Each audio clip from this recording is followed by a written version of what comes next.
కృష్ణా జిల్లా అవనిగడ్డ నియోజకవర్గ సమగ్రాభివృద్ధి ప్రదాత మండలి వెంకట కృష్ణారావు అని టీడీపీ నియోజకవర్గ పరిశీలకులు కనపర్తి శ్రీనివాసరావు అన్నారు. సోమవారం అవనిగడ్డ వంతెన సెంటర్లో ఉమ్మడి రాష్ట్ర మాజీ మంత్రి దివిసీమ గాంధీ తెలుగు జాతి రత్నం స్వర్గీయ ఎంవి కృష్ణారావు శత జయంతి వేడుకలు ఘనంగా జరిగాయి. ఈ సందర్భంగా కృష్ణారావు విగ్రహానికి కనపర్తి శ్రీనివాసరావు, నియోజకవర్గ యువ నాయకులు మండలి వెంకట్రాం, టీడీపీ, జనసేన, బీజేపీ నేతలు పూలమాలలు వేసి ఘనంగా నివాళులు అర్పించారు.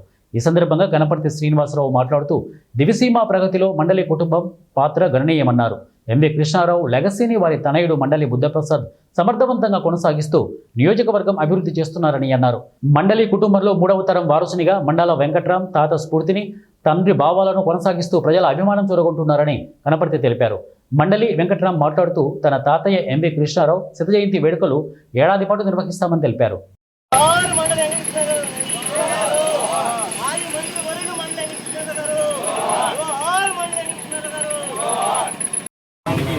ప్రతిరోజు కూడా ఒక పూలమాలంకుగా చేసి వారికి నివాళులు అర్పించాలనే ఒక ఆశయంతో అందరూ కలిసి ఒక నిర్ణయం తీసుకున్నారు. కూటమి నాయకులందరూ కూడా కలిసి అందుకని ఈ రోజు నుంచి తప్పనిసరిగా అందరూ ప్రతి వాళ్ళు కూడా 9:30కి వచ్చి 9:30 దండ ఆయన మెడలో పడిపోవాలి. మరి దయచేసి అందరూ కూడా గుర్తుపెట్టుకుని నాకు ఫోన్ చేశారు, ఫోన్ చేయలేదు అనేది ఆలోచిస్తూ తప్పనిసరిగా అందరూ కూడా హృదయపూర్వక స్వాగతం పలుకుతున్నాను. అందరూ 9ంటికి వచ్చి 9:30 కల్లా మనం ఆయనకి పూలమాలకు నివాళులు అర్పించి వెళ్ళిపోదామని కూడా ఆలోచిస్తున్నాను. ప్రతిరోజు ఎవరి వాళ్ళు విఐపీ గెస్ట్లు కూడా అవకాశం ఉన్నంత మేరకు పిలుద్దాం.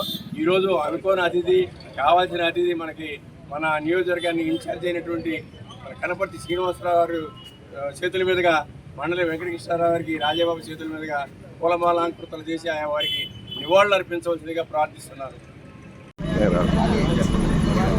మండలి వెంకట కృష్ణారావు గారి శత జయంతి ఉత్సవాలు పురస్కరించుకొని మొన్న ఆగస్టు 4వ తారీఖు నుంచి ఇక్కడ అవనిగడ్డలో ప్రారంభించుకోవడం జరిగింది. ఆ తర్వాత వచ్చే సంవత్సరం ఆగస్టు 4వ తారీఖు వరకు ఈ సంవత్సరం పొడవునా ఆయన ఒక శత జయంతి ఉత్సవాలు మనం చేసుకుంటాం. దాంట్లో భాగంగా ఇక్కడ మన గాంధీ క్షేత్రంలో ఆ రోజు ప్రారంభించుకొని తర్వాత విజయవాడలో మన ముఖ్యమంత్రి నారా చంద్రబాబు నాయుడు గారు ముఖ్య అతిథిగా విచ్చేసి ఆ రోజు అక్కడ వారి కార్యక్రమం చేయడం, తర్వాత తెలంగాణలో చేయటం, ఇంకా ఈ సంవత్సరం పొడవునా అనేక కార్యక్రమాలు అనేక గ్రామాల్లో జరుగుతూ ఉన్నాయి.